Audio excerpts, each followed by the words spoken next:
L'écologie commence seulement depuis quelques années à être un sujet de fond, à être un acteur politique, mais quand même on le présente toujours en général de manière catastrophique. Non, l'écologie c'est du quotidien, c'est une façon pour vous, mesdames et messieurs, les élus, à faire et à refaire de la politique. Fabienne Acoté, Antoine Servin, vous êtes le président de l'AREAS. Fabienne Martin, vous êtes la directrice, Naturapol, voilà. Antoine, l'AREAS, 40 ans d'histoire. Oui, alors avant de répondre, je voudrais tout d'abord remercier les personnes qui nous accueillent, enfin les structures. Donc tout d'abord le lycée agricole, représenté par Madame Martin et Laurence Sellos, qui... Elle n'est plus là? Bon, ah oui. Tu peux être au premier rang, hein, tu as ta place. Alors, donc, merci de votre accueil. En plus, je suis content d'être ici puisque je suis ancien élève. J'y étais donc en tant qu'élève il y a 50 ans. Mais il y a aussi beaucoup d'anciens élèves qui sont... Oui. C'était pas il y a 50 ans, c'était hier. Hier, oui. Non, mais la structure a très bien évolué. J'ai été impressionné par les nouveaux locaux. Remercier aussi tous nos partenaires. Alors, tout d'abord, les financeurs, le conseil départemental qui est représenté par Didier Terrier. D'habitude, c'est donc ma conseillère départementale, Cécile, qui nous suit, mais elle n'était pas disponible aujourd'hui. Et Monsieur le Président n'est pas disponible non plus. Nous avons aussi donc, les services administratifs avec Caroline Laboucarier, qui nous accompagne toujours très bien. Nous avons aussi donc, Laurence Sellos, qui est là avec 2 casquettes, puisqu'elle est présidente de la Chambre d'agriculture. Et nous avons aussi l'appui de la Chambre d'agriculture de Normandie depuis peu, puisqu'avant c'était la structure départementale qui nous accompagnait financièrement. Remercier aussi donc, tous nos adhérents qui sont là, donc, principalement des syndicats de bassin versant, mais aussi donc, les syndicats d'eau pour lesquels nous travaillons avec beaucoup de succès.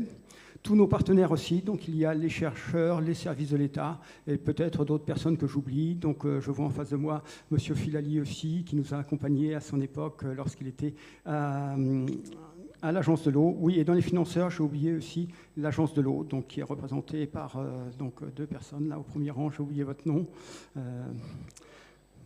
Monsieur Collin. Monsieur Collin. Qui sera la conclusion. Oui. Donc, merci à tous de participer aujourd'hui à ces 40 ans. Alors, 40 ans, c'est une étape. Hein. Et je dis souvent, lorsque l'AREAS a été créé, c'était l'érosion, le ruissellement, c'est une compétence communale. Et chaque maire essayait de gérer comme il pouvait. Et souvent, pour éviter les inondations, il faisait partir l'eau le plus rapidement possible de la commune d'à côté. Sur la commune d'à côté. Et les gens se débrouillaient. Alors, on faisait partir l'eau rapidement. Parfois, on utilisait aussi des puisards pour infiltrer dans la nappe sans se préoccuper des dégâts que ça pouvait faire. Bon, l'eau, c'était la patate chaude et vous êtes occupé de la patate. Oui. Et donc, il y a 2 personnes qui se ont mouillé leur chemise. Donc, je dirais, c'est Jean-François Auvry, notre directeur, et à l'époque, France Burgy-Minoret, qui ont réfléchi en disant bon, c'est pas la bonne solution, il faut qu'on raisonne plus globalement à l'échelle du bassin versant pour essayer de travailler le plus en amont possible pour éviter que l'eau se mette à partir à grande vitesse. Il faut l'infiltrer au maximum et gérer en raisonnant donc d'amont en aval. Et pour faire ça, il faut créer donc des structures bassin versant qui correspondent à de la géographie et pas à des zones administratives. C'est à l'origine des 22 syndicats de bassin versant qui ont été créés donc, sous l'égide du préfet Fontenay à l'époque. Et ça a été un cas unique en France et malheureusement, ça n'a pas été repris ailleurs. Bon. Mais ça a prouvé son efficacité.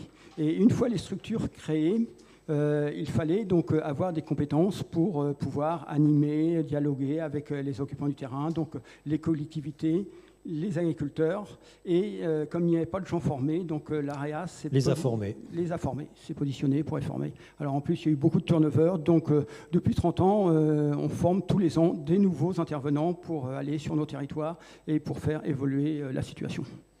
Et au départ, on a fait du génie civil et ensuite ce qu'on appelle de l'hydraulique douce ou des solutions fondées sur la nature, les fameuses SFN. Oui, alors je peux en développer, mais ça dépend du temps à partir. 15 secondes. Donc, non, juste un mot sur cette évolution justement que vous avez soutenue. Alors, c'est-à-dire qu'au départ, il fallait résoudre donc, les problèmes de grandes inondations, de coulées boueuses. Donc, il y a eu des gros ouvrages qui ont été faits pour protéger donc, les biens et les personnes. Et après, on a fait plus du préventif, donc, en prévoyant donc, des aménagements d'hydraulique douce pour, d'une part, donc, limiter l'érosion, le ruissellement, mais limiter aussi donc, l'entretien sur les ouvrages qui ont été réalisés. Merci Fabienne Martin. Vous êtes à la tête d'un objet unique départemental qui regroupe 5 lycées, c'est ça? 5 lycées agricoles?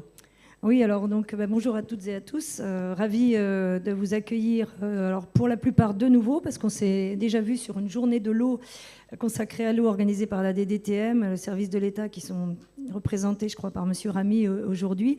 Ravi de vous revoir au sein de l'établissement. Donc Naturapôle, c'est l'enseignement agricole public dans le département. On est organisé en 6 sites et on accueille environ 2300 apprenants. On va du lycéen, étudiants, apprentis. On a même des collégiens. Et on forme quasiment à tous les métiers en fait, de l'agriculture, de l'agroalimentaire et du para-agricole. Alors je dis toujours qu'il nous manque la vigne, mais avec les changements climatiques et les transitions, peut-être que ça viendra. Voilà, et nous diplômons donc des jeunes de niveau bac, BTS, dans le supérieur également, ainsi que dans le cadre de la formation professionnelle des adultes aussi. Et donc 450 personnes pour encadrer cette belle communauté. Et vous travaillez en particulier sur l'érosion des sols et le ruissellement ici? Alors dans cet établissement et plus particulièrement sur ce site, nous avons des équipes qui depuis longtemps donc, sont partenaires de l'AREAS et travaillent autour de la problématique de l'eau, ou en tout cas travaillent pour que l'on puisse enseigner auprès de nos jeunes tous les leviers qui permettent de la protéger et de limiter effectivement les effets d'érosion, les inondations. Dans les missions qui nous sont confiées, nous avons 2 missions qui sont vraiment importantes et spécifiques à l'enseignement agricole. Tout ce qui relève des expérimentations qui peuvent être faites au sein de nos plateaux techniques, de nos fermes et en lien avec les professionnels.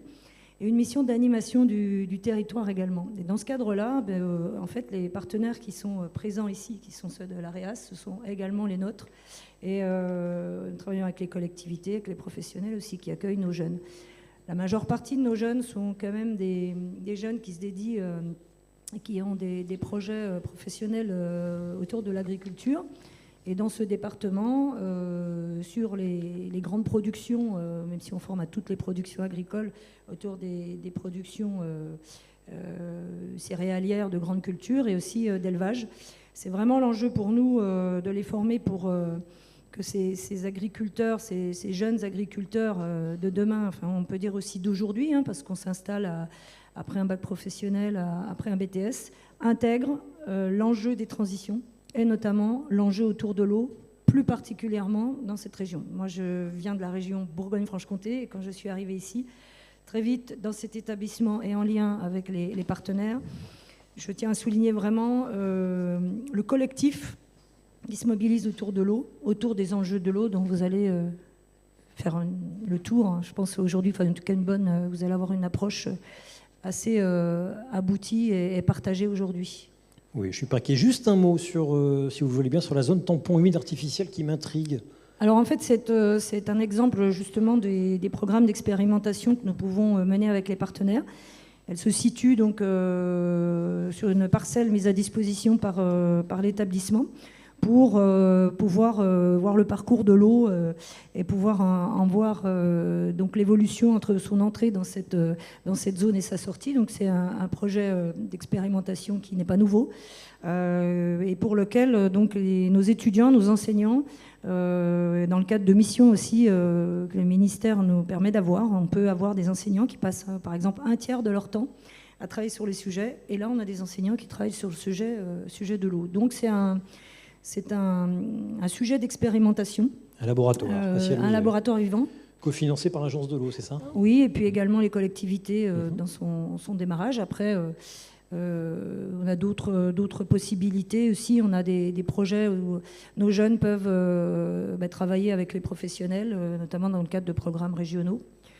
Et nous avons une sensibilité, nous poursuivons derrière le sujet de l'eau, c'est en lien sur, bien sûr, l'enjeu de réduction des produits phytosanitaires et par le développement de nouvelles techniques, nouvelles technologies, et notamment dans cet établissement depuis plusieurs années, le travail autour des biocontrôles. Ok. Merci. Antoine Servin, Fabienne Martin, merci beaucoup.